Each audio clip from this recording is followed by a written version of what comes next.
You're staring at a number on your Bloomberg terminal worth more than your entire career. And the only thing standing between you and watching American finance die is 22 cents and falling. You're a bond trader at Lehman Brothers. 15 years on the fixed income desk.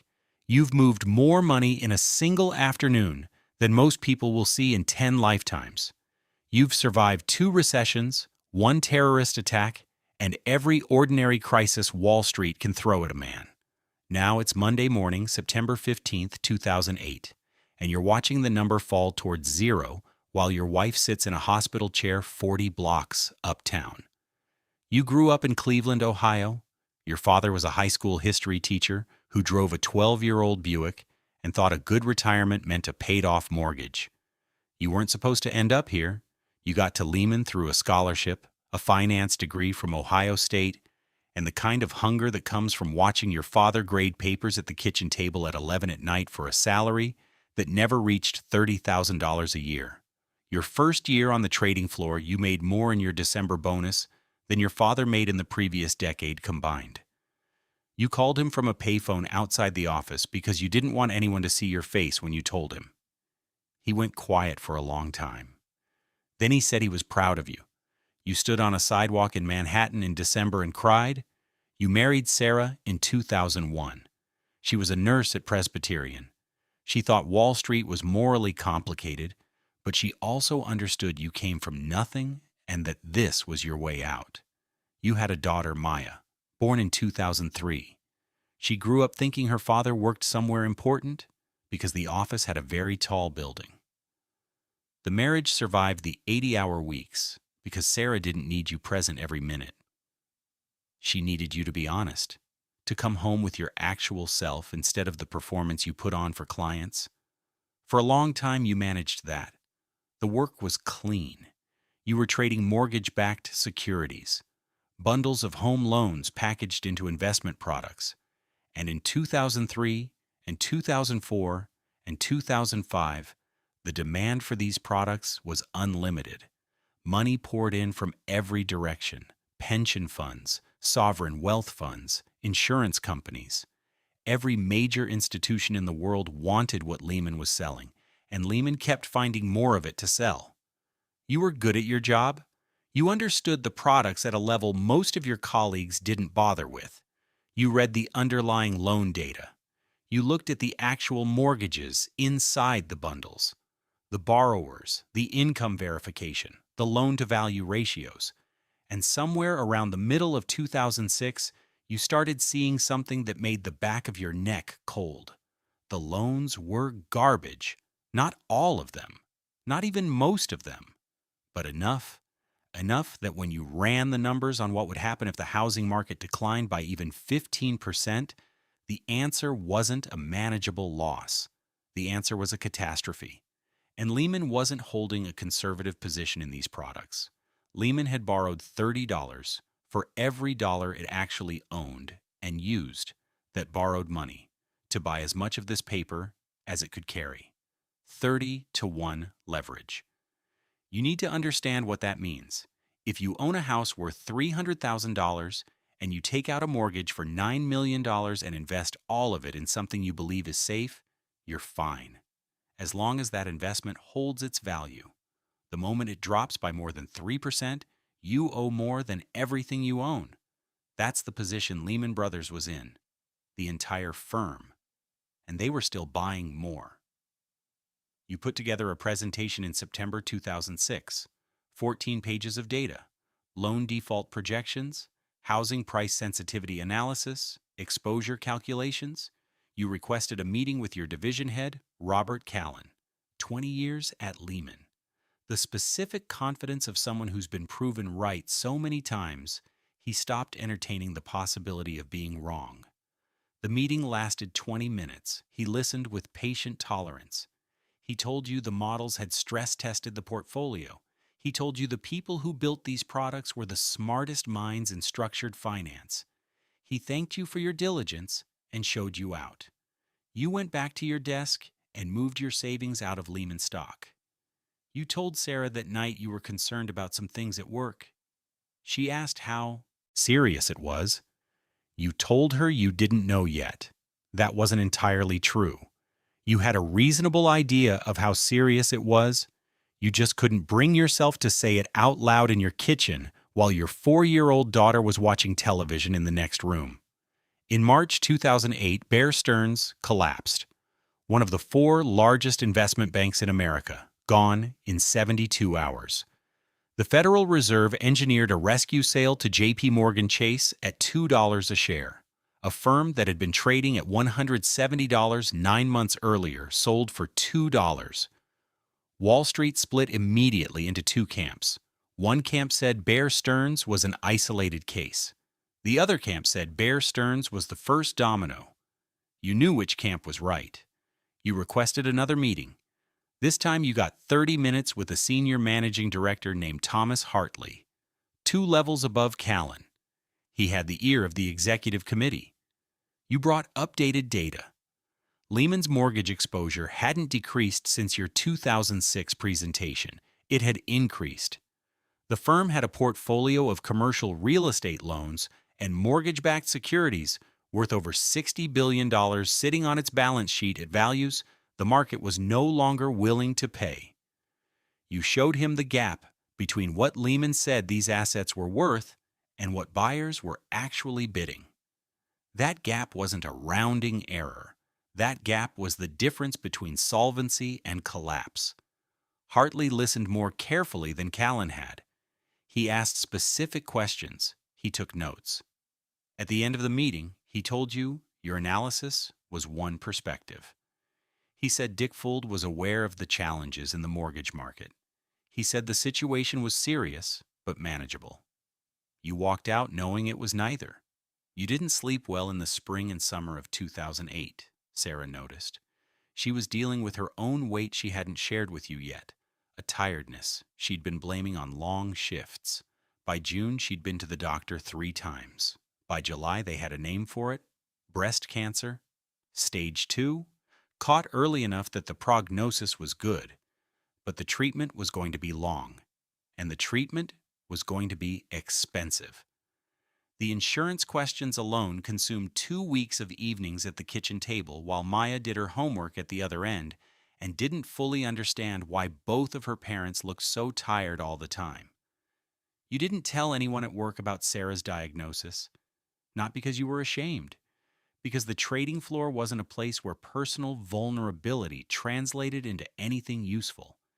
You came in every morning, sat at your terminal, traded the instruments you were assigned, and watched the firm walk steadily toward a cliff you'd been pointing at for 2 years. The summer of 2008 was the strangest professional experience of your life. Lehman's stock was falling. The firm was hemorrhaging value while its executives stood in front of cameras and analysts and told everyone the situation was under control. Dick Fuld, the CEO who'd run Lehman for 14 years, gave interviews calling the short sellers manipulators and criminals. He wasn't entirely wrong about the short sellers. He was entirely wrong about his firm. 2 potential buyers approached Lehman that summer. The Korea Development Bank expressed interest in a significant stake.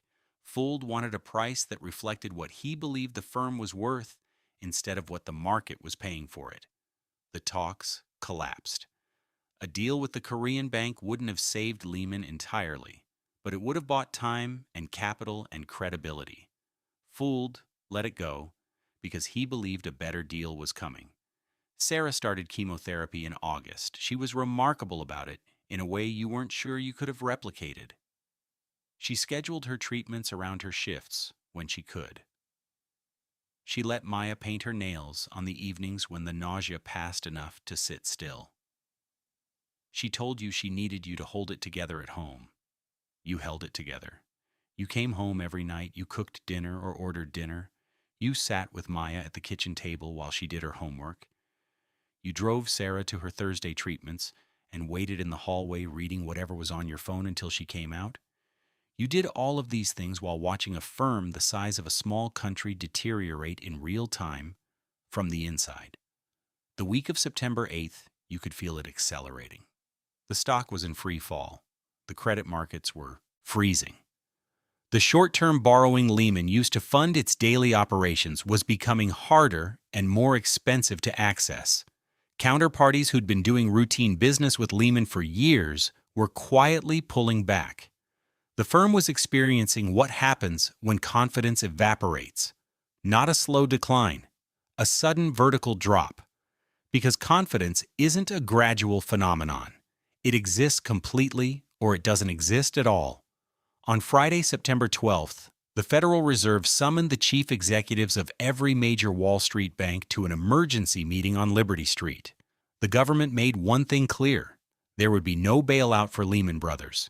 The Bear Stearns rescue had consumed enormous political capital, and the administration wasn't willing to spend what remained on another investment bank. Lehman would have to find a private buyer, or it would fail.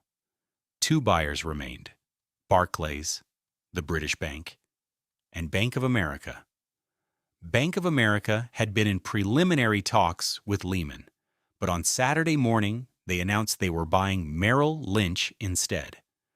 Merrill Lynch was also collapsing and apparently offered a more attractive set of problems than Lehman did.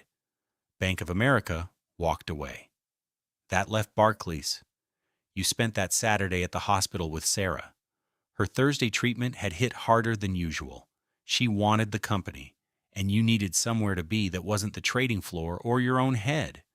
You sat in the chair beside her bed, and she slept, and you looked at your phone every 12 minutes checking for news. You didn't tell her what was happening, because she had enough happening. Sunday night, the Barclays deal collapsed. The British financial regulator refused to approve the transaction without a shareholder vote. A process that would take weeks, Lehman didn't have. Barclays walked away. There were no more buyers. The meeting at the Federal Reserve ended without a resolution. The people in that room knew what Monday morning would bring. You were in the office by 5:30 on Monday. The trading floor was quieter than you'd ever heard it. People were at their desks, but nobody was trading. Everyone was watching the same screens, waiting for the same announcement. The stock opened and immediately fell. The number moved in one direction with the specific inevitability of something that's already been decided. At 6:11 in the morning on September 15, 2008, Lehman Brothers filed for Chapter 11 bankruptcy. $613 billion in debt, the largest bankruptcy filing in American history. The announcement came through on the terminal at your desk. 3 lines of text. You read them once. Then you read them again. Then you sat back in your chair and looked at the trading floor around you. The desks you'd sat near for 15 years. The screens showing markets responding to the news in real time. The faces of people you'd worked beside through 2 recessions and 1 terrorist attack. You understood you were watching the end of something that wasn't coming back. Your phone rang. It was your managing director telling you the building was going to be secured, and you should take your personal items and leave. He said it in the flat tone of someone reading from a prepared statement. You thanked him and ended the call. Outside the building on 7th Avenue, there were already camera crews. Colleagues you recognized were coming through the doors carrying cardboard boxes and messenger bags, and the various objects of 15 years of professional life compressed into whatever you could carry in your hands. Some people were on their phones. Some were standing on the sidewalk in the September morning sun with the stunned expression of people who'd been told this was coming and still hadn't believed it until this moment. You found another job 11 months later, a smaller firm, a different desk, a salary that was real instead of aspirational. The work was fine. You were good at it, but something had changed in the way you approached the institutions you worked within. A specific cautiousness that people who joined finance after 2008 had built into their foundations. You had to construct it manually, from scratch, brick by brick, over the years. Sarah finished her treatment in the spring of 2009. The oncologist used the word remission in a sentence that also contained your wife's name. You sat in that office and felt the release of a weight you'd been carrying so long you'd stopped registering it as weight. Maya was 6 and didn't fully understand what the word meant, but she understood that both of her parents were crying in a good way. The financial crisis cost 8 million Americans their jobs. It erased $17 trillion in household wealth. It set off a recession that lasted years, and from which some communities never fully recovered. The people who made the decisions that caused it mostly kept their money. Dick Fould's compensation in the years before the collapse totaled approximately $500 million. He was called before Congress in October 2008 and asked if he felt any responsibility for what had happened. He said he did. Congress found that answer unsatisfying, but there wasn't much more to be done about it. No senior Lehman executive was criminally charged. You read about a former colleague last year. He'd become a managing director at a new structured products firm. The firm was marketing mortgage-backed securities to institutional investors. Different structures, different regulations, different safeguards, but the same fundamental architecture, the same logic, the same belief that the models had accounted for the risks. You close the article and put your phone on the table.